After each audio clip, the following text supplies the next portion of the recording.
That's awesome. Yeah. When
How you doing? I'll wait till it hits 6 and then. I think there are like 6 people watching, and my wife.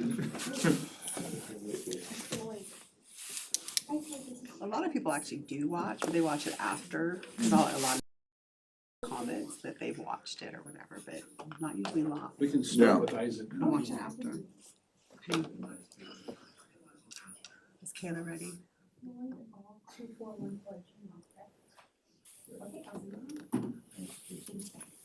Kayla, are we ready? Can you go? Okay. Call the meeting to order at 6 p.m. on May the 12th. And let the record reflect that all elected and appointed board members are present and our student reps have other obligations this evening. Pledge of Allegiance. I pledge allegiance to the flag of the United States of America and to the republic for which it stands, one nation, under God, indivisible, with liberty and justice for all. Are there any changes or additions to the agenda, Dan? Yeah, I want to move item number 3 ahead of number 1, and so just move 3 as our first item, and then the other 2 can stay in that order.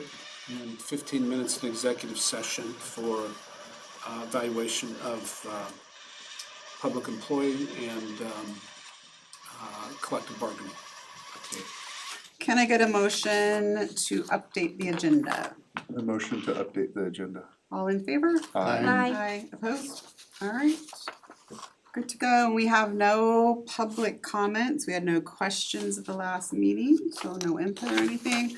Today's study session is basically the retreat that we had scheduled, that was gonna go over contracts and stuff. It got pushed to today.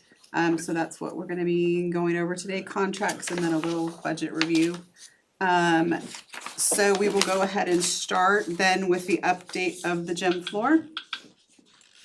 So at the time that we started to experience the cupping that was becoming noticeable, the board charged me and Charlie with trying to determine what was going on. And part of that process was to have it assessed by a person that assesses this kind of installation and this kind of product for a living, and had his name passed on to us. And so he is one of a few people that have looked at it. And so we've got a report. Floyd Shelton, I think it's Peoria, Arizona is where he lives, I think.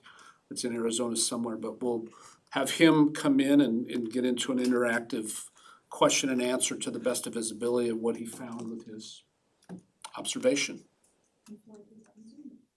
Yep. Floyd, this is Dan Chaplett. Can you hear me? Floyd, you are muted.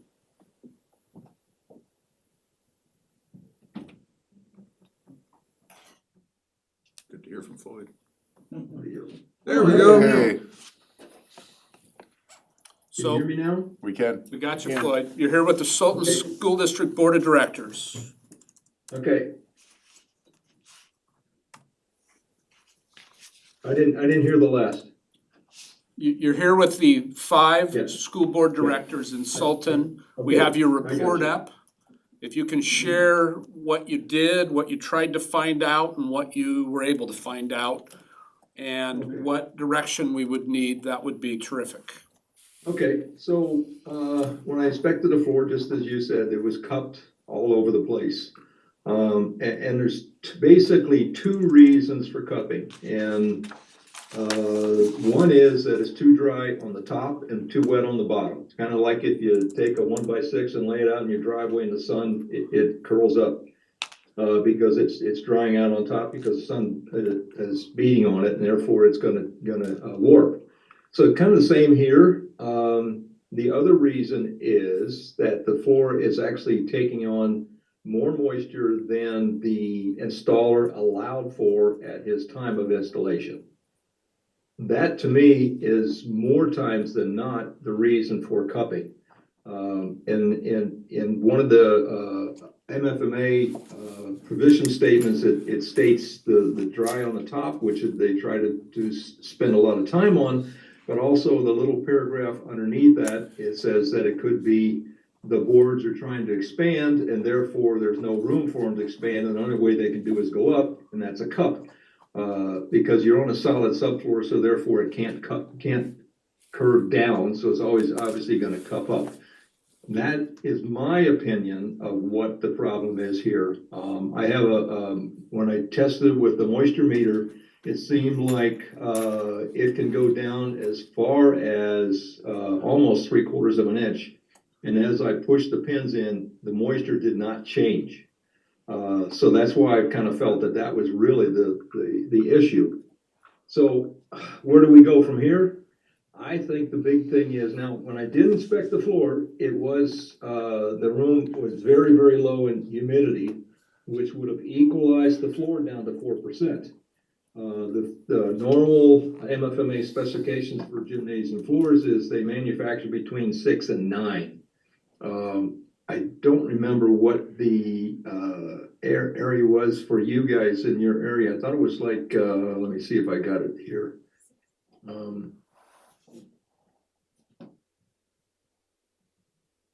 I've been on six Zoom calls today, so it's just gonna get my mind wrapped around this one. I thought where we are, it's like 9 to 15%. This map of the United States shows 6 to 9. Let's see, Seattle's like 9 to yeah, 13. see, the moisture content at the time that I inspected it was in the 6.1% they equalized out to, or averaged out to.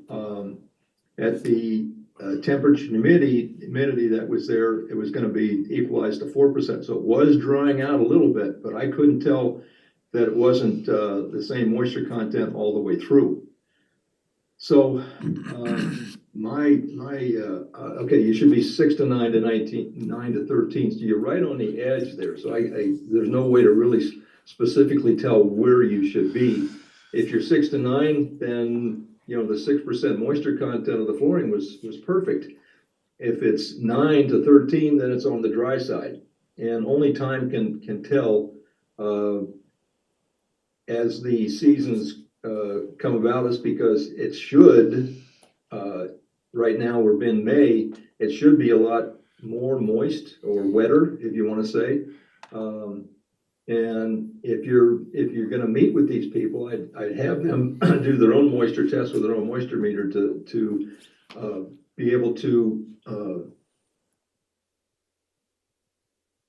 be able to show you what the moisture content is. And so if it's gonna be closer to 9, then I think, well, you are on the dry side. However, the installer is supposed to be able to regulate that when they're installing this floor. So therein lies the other problem with the floor that I see, and that the manufacturers decided to start using a expansion ridge, which is 1/64 of an inch bump on the top of the board. It's very, very, very, very minute, and the idea being is if the floor starts to grow, that bump will kind of crush out and therefore wouldn't be a problem and wouldn't have a problem with a cupping. Obviously, we've been past that ability for that bump to crush out because now we've got a cup flooring. So Where do we go from here? I think the big thing is, time will tell. As the summer months come, I think the floor is gonna gain more moisture and I think it's gonna cut more. However, there's no way to tell until it gets here. If it stays the same and the floor is dry, then, the remedy is to sand it. If it does cut more, then you guys are gonna have to make a big decision. Do you wait again to see if it relaxes again this winter? Or you gotta remove the floor? And at this point, I can't give you a real good positive answer one way or the other. Dan, do you have any more info to add to that? So we have a 1-year warranty and, Yes. and that was to, if a problem is identified, it's by July 15th of 24, and that extends to July 15th of 25, which is about 2 months away. We Right. identified it in plenty of time. And I know this isn't necessarily a question for you, Floyd, but some of the same questions have come up, and that is seeing what happens in the summer months. And if you do that, it seems to me like we need to engage with, the insurance company has already come out, and they had brought their own inspector. The installers of the floor came out, they brought their own. And so we have to probably re-engage with them to figure out, to keep that, to make sure that we keep our warranty intact. If the recommend, because everybody's kind of said wait through the summer, but I don't know what that means exactly as far as losing the option of having the warranty take care of what shouldn't be a problem. Floyd, Charlie Weaver here. Typically we do a light sanding and a recoating during the summer. Do you recommend us hold off on that this summer? Yeah, I would not do that during the cup floor because all you're gonna do is grind off all the finish on all the peaks. Okay. So even though it is a light sanding, they actually call that a screen and recoat, so it's basically a 120 grit screen, which most people use. Some people use a steel wool pad, but most people use a 120 grit screen. So if you're sanding it with that 120 grit screen, you're gonna sand off the peaks, and you're take the finish off, and yeah, I wouldn't recommend that. It's very detrimental to the floor. However, the people that came out, if they came out, when, I guess I gotta ask the question, when did they come out? To do what? When they came out and When inspected. You had the Oh, they- insurance and had the installer come out. They came out roughly a few weeks after you. Yeah, it was, Okay, do you know what moisture content they found? I don't, because they haven't shared their report with us, nor will they. Yeah, that's probably true. Okay, so I'll tell you what I think you should do. If you would like, I'd hate to have you go out and buy your own moisture meter, but if you'd like, I can send you my moisture meter, I got a couple of them, and you can do your own moisture tests. And I can kind of give you some ideas of where I did mine, because I went straight across the floor. I had my own little spots that I did, and you can figure them out. One is by the volleyball line, one's by the basketball line, one's from the bleachers, one's in the center of the gym, and so on and so forth. So if I could kind of give you an idea where I did mine, you're not gonna be perfect, but it'll give you an idea if the flooring is either drying out or gaining moisture. And then get back to me and let's figure out what we're gonna, Okay. my best guess of what we should do, and that'll give you a better idea. Okay. You don't need to pay me to come out and do it again. I'll be happy to send you my moisture meter to let you use it and send it back to me. Okay, your opinion, do you think that the coating that they used might have added to the moisture in the wood? No. That's pretty definite no. It's really definite no. It did not. Hey Floyd, my name's, It doesn't seem that water-based finish is pretty dry to the touch within an hour or two, and you can walk on it about 3 or 4 hours. And I can't play a game, but not the moisture, and then the moisture leaves so quickly that they actually want you to take a moisture meter and check the moisture of the finish before you put the next coat on. And so it needs to be dry before you put the next coat on. So I would say no, it didn't contribute at all to it. Hey Floyd, my name's Isaac, I'm one of the board members. A Uh-huh. quick question, so it sounds like, so they installed this in the summertime. It sounds like what you're coming to is they did not leave enough room for expansion, correct? Well, there's two things they could have done. The old way of doing it, and when I ran my company, I manufactured, I don't know how much everybody saw what my credentials are, but I manufactured flooring for 20 years. I installed before that, and I installed for another 20 years after that. And my thought and what I taught my customers is the flooring is never gonna be any better than the day you get it off the truck, because it's in a climatized warehouse.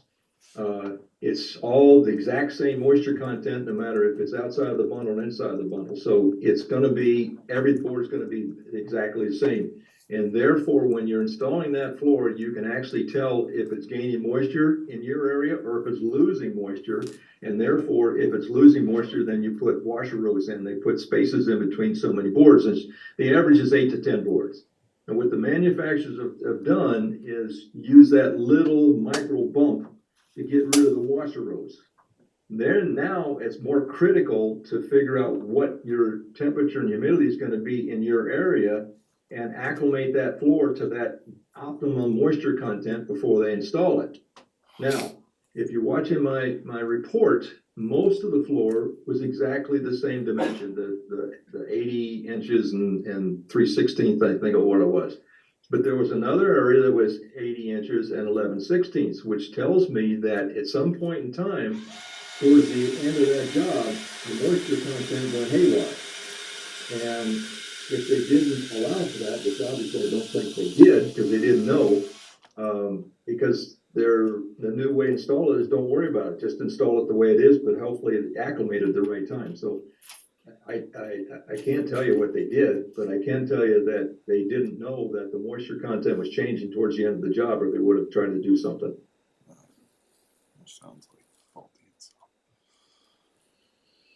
I know there's a lot of information there, but it's just, it's been every day for me for the past 50 years, so if I didn't explain something properly or you didn't understand it, let me know and I'll do my best to. What is it doing as of today, Charlie? It's virtually the same. It's still cupped. There are some gaps between some of the boards, mostly at the north or the south end, not so much in the middle. But the cupping seems to be uniform across the whole gym. So what are next steps? I mean, is it a sit and wait, ride it out for the summer and then find out whether or not we actually get to play in the gym next year? I think we, But then our warranty's gone. Let's Well, as long as we've filed in time. I'm sorry, go on. first let me send you the moisture meter and then do your own moisture test and then let me know. Okay. Then we can maybe help better decide. Okay, that's, and then in the Makes sense. meantime, we'll work starting tomorrow to make sure that we push harder to get whatever report they have, if they have one. You'd think they would have to give it to us. I would think so. is it our insurance company that did the inspection or theirs? I think it was ours. I mean, you would think our insurance That's- company would happily It was provide. our insurance company. They weren't gonna share it with us. They said that they would not share it with us. Why? They're our insurance. You want me to call them? Sure. I mean, Dan Ballard is one that told me that. Then we don't necessarily need to share our premiums with them. Well, so it's it's not WSRMP, it's McLaren's, which is the extra insurer, or whatever that's called. I'll call him first thing in the morning and talk to him about, why won't you share this with us? And I don't mind calling either and being really nice about it. And the risk of waiting through the summer, since we already have kind of a claim in, why would that matter? It's within that warranty period. It shouldn't be where it has to be addressed by then. I agree with you. You The need to make sure technical that- part of that is Yeah, we need that to you make have sure. to let them know within that year, and we did do that. But are we positive it's just letting them know? Not 100% positive. We need That's to the way be- it reads, but We need it's it written. also, And I'd Yeah, we need to be 100%. give it to Lance and have him read the contract and make sure that, I mean, we know exactly, because if we are saying it's faulty, then we have to have that by July 15th, and yep. we need to get going on that. Any other questions for Floyd? Thank you, Floyd. Thank you, you, Floyd. sir. If you send us that meter, we'll do some measuring, get right back to you and then confer with what we found. Okay, I'll get that off to you tomorrow. Okay, Thank you. Thank you. All right, great. Okay, you're welcome. Bye-bye. So the second item up is just a comparison of contracts, and this is more for the board's information. These are hard to track, you know, and sometimes there's, you know, certain things we believe and don't know. And so I gave Isaac and another individual, reached out to several districts and others that had done these comparisons. And even though it doesn't, not every single position is exactly the same, Isaac will go through a kind of a comparison of what he found and what it, how it lays out. You wanna stand up in a certain place? Talk from here. You could talk from there, man. Well, if we need, does he need to be up here for the mic? Yeah, sorry. Otherwise, if it was just us. Okay, so this one that we're looking at is more of an administrator's comparison, and we grabbed all of our surrounding neighboring districts. This is executive and the normal directors. As you look at Sultan's, different salaries, not quite in the same format as the other districts that you'll see on there. I have a question real quick. Yes. Dave, are you actually technology coordinator? You're not director of technology? Correct. Okay. One of the challenges that we have is comparing apples to apples. When we talk to these other districts, they can use the same titles, executive director, director, but the duties and the responsibilities can vary greatly from district to district. So right now, we're comparing titles. It would take another level of research to figure out exactly what's different from And some of district these to have already district. changed. And some of them have changed since we even started this, because some of these districts are in the middle of bargaining and these do change from time to time. Granite Falls has 11 steps for their executive directors, same with directors. We've got single placements here in Sultan. Monroe has a single step for both of their directors, and it's just a little bit different as you look across the different districts. Can we also get a comparison of other rural school districts? Sure. Granite Falls is our nearest rural district, and we can grab some other ones too. It changes the demographic area, but we can definitely grab some I of those think the thing I examples. would mention to keep in mind there, you will find that ours are gonna be higher than other rural districts, and part of that is we're an 18% district. Regionalization. I completely understand that, and then take the 18% out of it. But I'm saying we should be able to at least have a base. We should be able to say, okay, this is what Anacortes, and if they have a 12% regionalization, we should then say, okay, there's a 6% gap, so we can Yeah. add 6% to it if we have to. So I mean, it's just math at that point. Sure, But sure. I would like to know, all other rural, similar districts, what are the pay structures? We can then go back in and look at regionalization of each of those districts as well. Sorry, we didn't have that information for you before you did all of this work. Oh, no, that's fine, we can reach out. I think what we did is we just took the ones that our Teachers Association compares us to. Isn't that what we Monroe did? is the typical comparison, but we try to grow Riverview, from that Monroe. region. These are the ones in bargaining that always come up. It's really hard with those rural ones, and we'll look into more information. Granite Falls is the most typical comparable, because they're kind of similar in our location. Once you start getting to these other districts, I think of Concrete and some of those outliers like that, it's a completely different demographic of citizens. Yeah, I'm just thinking if we look at even at, the difference between a 3A and a 4A to a 2A, you're starting to compare apples to oranges. Sure. Lake Stevens is a very wealthy district compared to Exactly. us, even though every single district that we have on here, every single one of them are in budget cuts this year too. They're all, so even though they're higher salaries, every single one of them are gonna be laying people off the top this Absolutely. year. Yep. The only outlier is Sultan. So just so everybody knows, I don't think Lake Research it. Stevens is laying anybody off. yeah, they are. They're looking at Lake Stevens and Granite Falls. They just announced they have budget cuts, and they're gonna have to do a bunch of work to meet their budget 2025, 2026. Granite Falls and Lake Stevens are working in a cohort to figure their budgets out because they're having problems. Lakewood's at a $2 to $5 million budget deficit right now. So I mean, I just throwing that out there. If we start looking at salaries, there's also, if we continue to up, and we don't have money coming in, Isaac, you're probably, business owner, if you have more going out than you have coming in, it doesn't take long for you to realize what'll happen. Go ahead, Isaac. Do you want some more comparable districts before we go through this, or do you? No, you, just later, you can, Okay. we can talk, are we making a decision tonight? Well, this is just. No, this is info. information Yeah. only. Yeah. This is just We kind can- of we to can show catch up how we later. compare to others, and then if there are different groups that we have that maybe are getting, So we have an example than on there, others. I don't know who's running the computer, but if you could click on the classified tab. No, there's always a challenge with every group of employees that we're looking at. So we grab paraeducators, office assistants, and then a high school registrar for the comparisons, same school districts. We're a little bit lower across the board, as you see up there. we pay our paras. A little wages closer. For all the work that they do, I think. That's why we can't keep them. This seems like the classified is the group that seems that they need the most help. Like the principals, they seem to bargain well for themselves, and the teachers, this group seems like they Yeah, I concur with that. get We the can short look end of the at, stick we a can look lot. at teachers here in a minute, but we can also look at principals, we can look at all of them. And I would say that the classified staff, for sure, is the group that, we really should have our attention focused on. As far as any lift in, I would agree. Kayla, would you please click on principals? And this is the same comparison, same districts. Quite a few different number of steps depending on the district that you're looking at. and I noticed they hired a new high school principal in Granite. And the top of the salary schedule was 205. Granite did that? Granite Falls did. I don't know where. that Cause person Grand from- Falls is pretty much the They're same like size as us, us. yeah. Yeah. And they're a 12% district.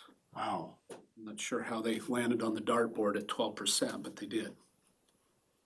So this is a challenge, and I It's a don't know how. challenge. it's Because to get good rectified. people, you gotta pay. You You're not do, getting good but people at the for same less. time, We don't wanna overpay. our charge has gotta be primarily about kids learning, not paying everybody. Got it.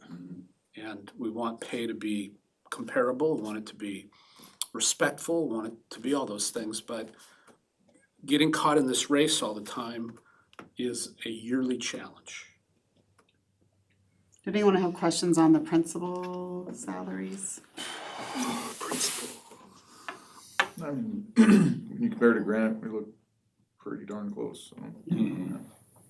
I don't see anything really out of line. Nope.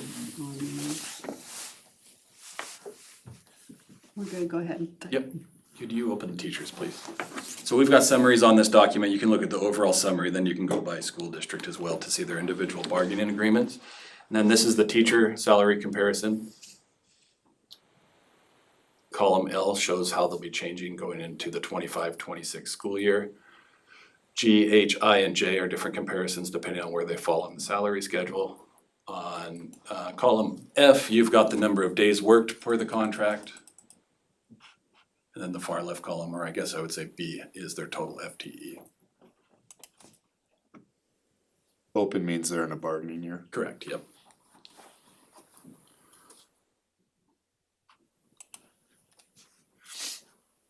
What is the IPD plus half day?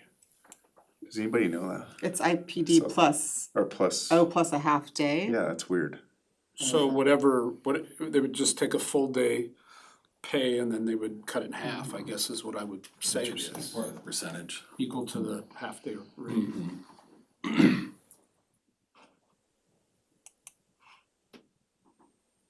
See, I mean, we're on the low end a little bit, but we're right in It's not there. drastic. Mm-mm.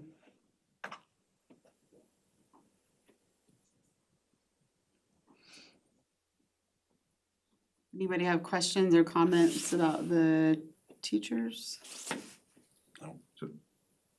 Am I reading this right? Monroe's just below us? It is, yeah, for starting. Just at the starting salary, I yes. do notice that our teachers Starting- go about 5 days more than some. Yeah, Monroe's That's at just 181, we're next, 185. Mhm. Yeah, it's all over the board. It is. You've got Edmonds up at 189. You at 187. Be nice to have some extra days for our training So- and stuff. Trying to, do all of this in a responsible way for all groups is an enormous challenge. I can't tell you how challenging it is to make sure that paying attention to everybody, staying competitive, but at the same time, staying focused on why we're here.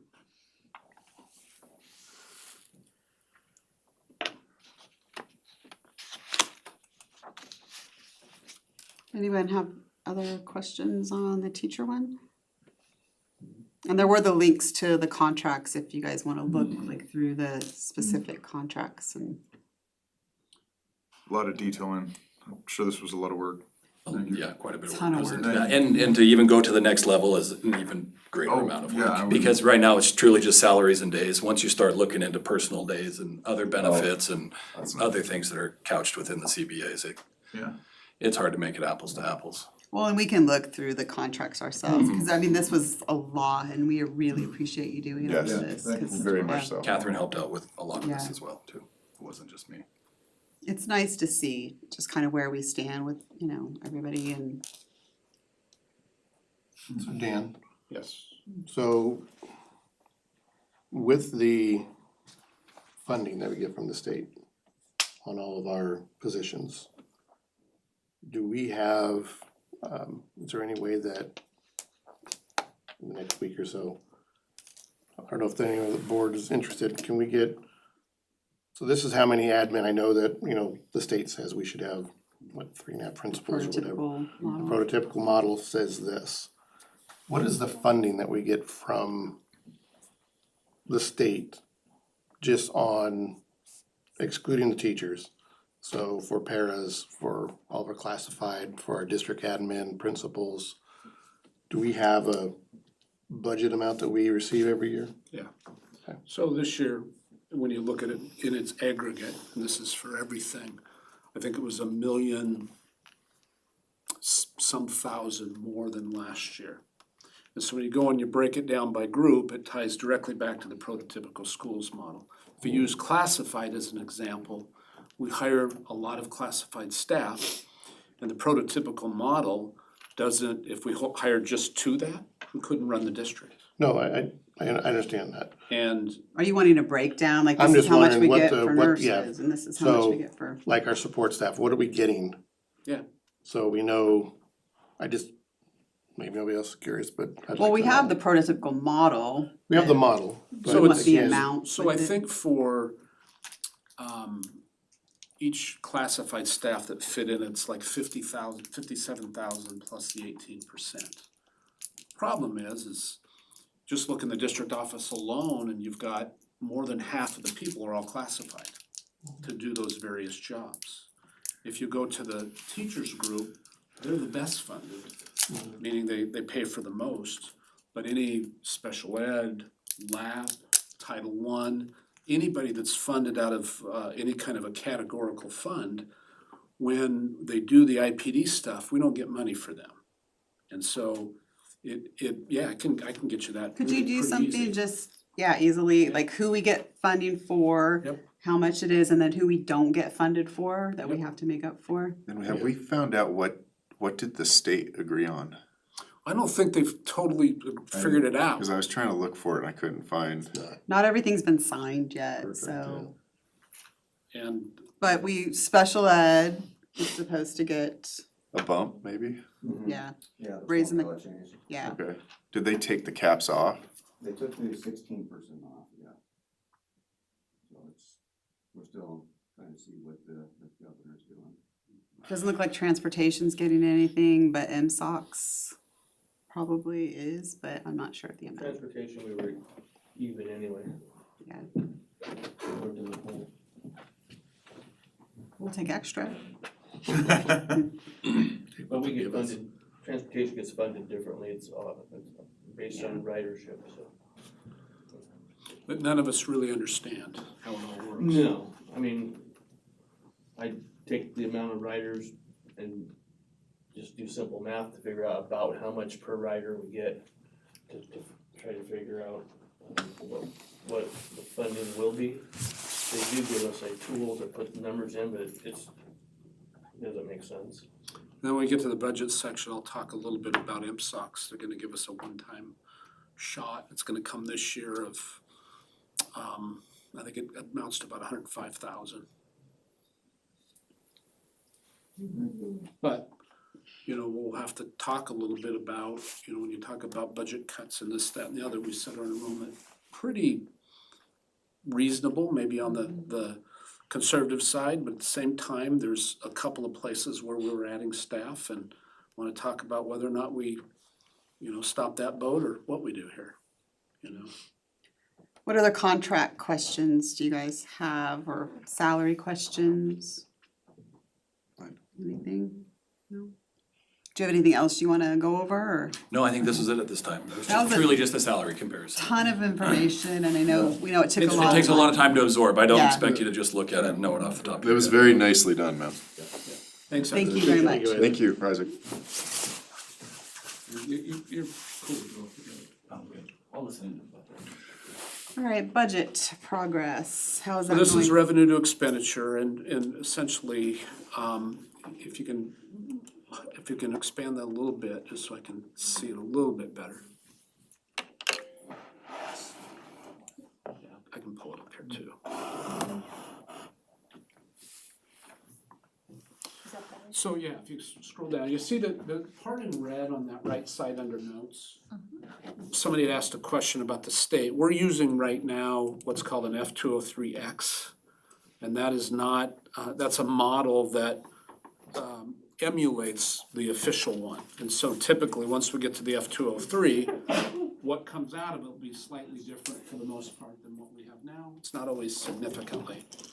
A couple of things that are in, you know, kind of up in the air here are, I don't know what federal funding is gonna be there and what's not.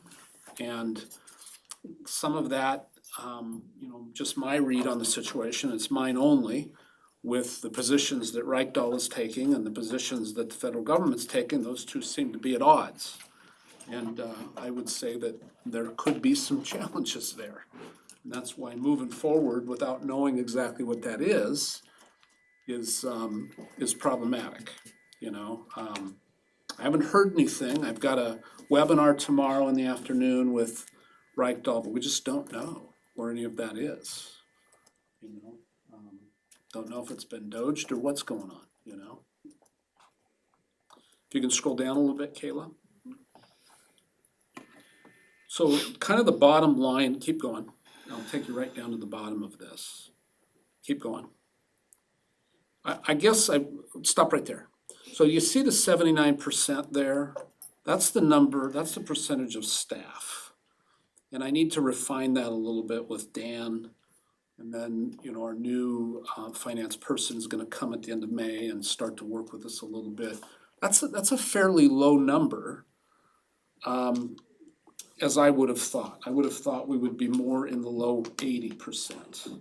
So that's gotta be scrutinized a little We're bit. usually always at least 80. Well, when we interviewed for the director of finance, one of the candidates said their district was 90. Wow, how I do don't know you if you even do guys that? remember that, but then says, we don't really have a plan to deal with it. Yeah, Remember that vividly. So, you know, it's, most of the money, regardless whether it's 80 or 90, is in staff. And so that's where your savings comes from, or that's where your expense comes from. But the 4%, if you look under fund summary, you can see where we're at as of right now. You know, the estimate is 2,500,000. It was about 300,000 more than that, but with the last round of bills being as high as it was, I think he just took it right off of that. So there's some more leveling out that's gotta happen there. But we've built a staff right now that lands right in there, but there are some positions that were in your executive content that we have not filled. And, you know, I've put a freeze on them until we have better budget information.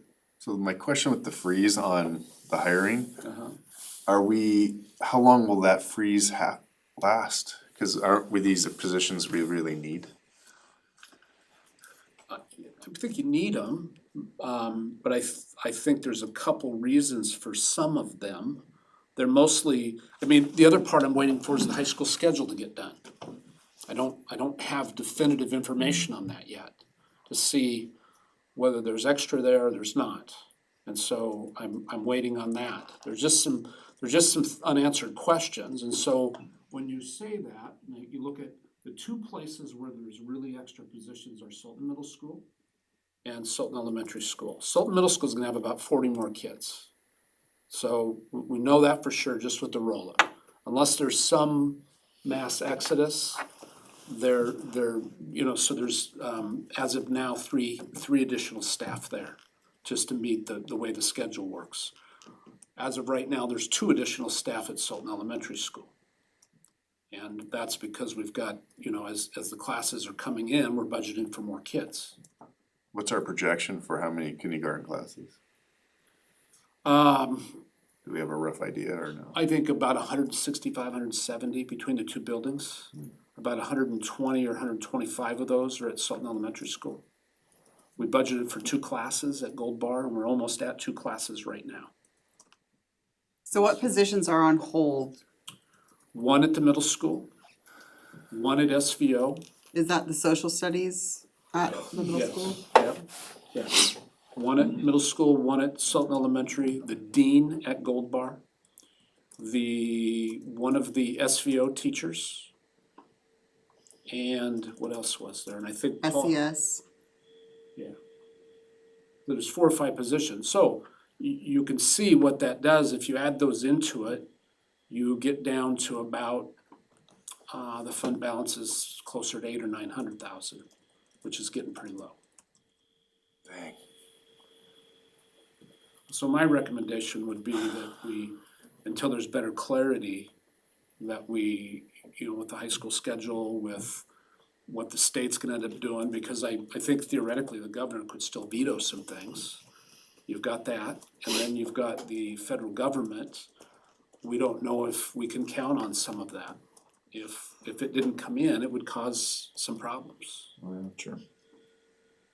And so it's a balance of trying to, have a budget for the board and for Chris by July 1st that you can work with, and also making sure that we're not going so fast that we don't miss we don't do something we can't undo. Sure. But as that is right there, we're projected to be 70,000 above, what the 4% fund balance is. So, is there a deadline for the state to get this done? I mean, cause that's, There's X amount of days after sign die for the governor to sign, Jesus. and I don't know where they are in that process. I think it's 20 days or something like that. And then the feds can do whatever they want. Whatever they want.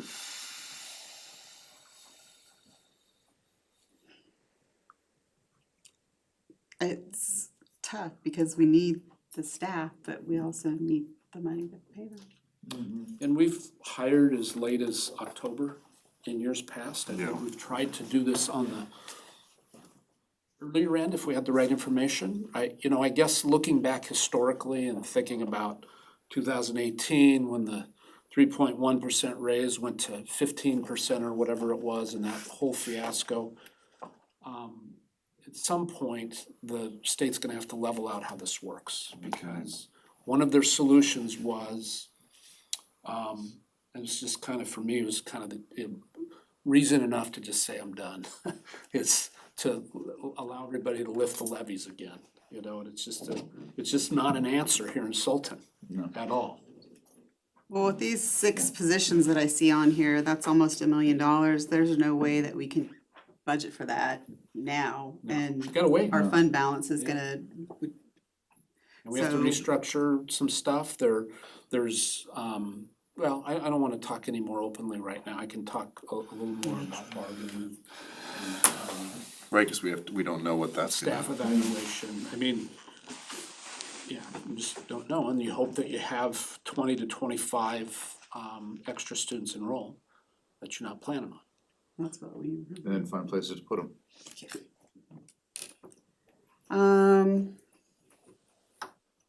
questions or comments on the update, Marianne? Nope, just absorbing it all.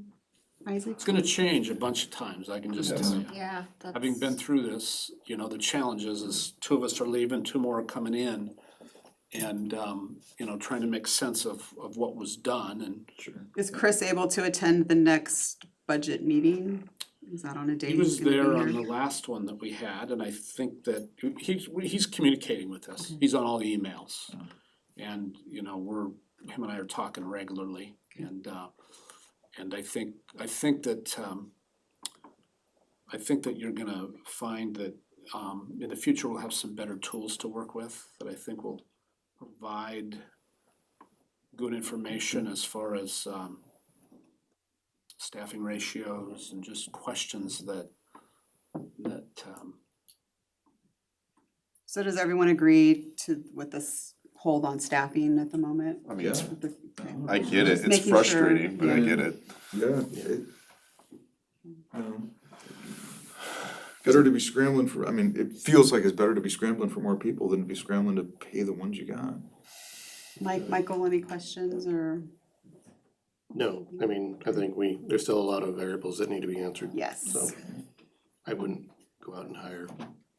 I think the recommendation that Dan provided was. Let's just go out and fire I mean, we've done kids. some, Yeah. Yeah. but maybe even more than, I mean, if you wait too long, then you might miss out on some really good abilities. But at the same time, it's just the responsible thing to do is just kind of sit put.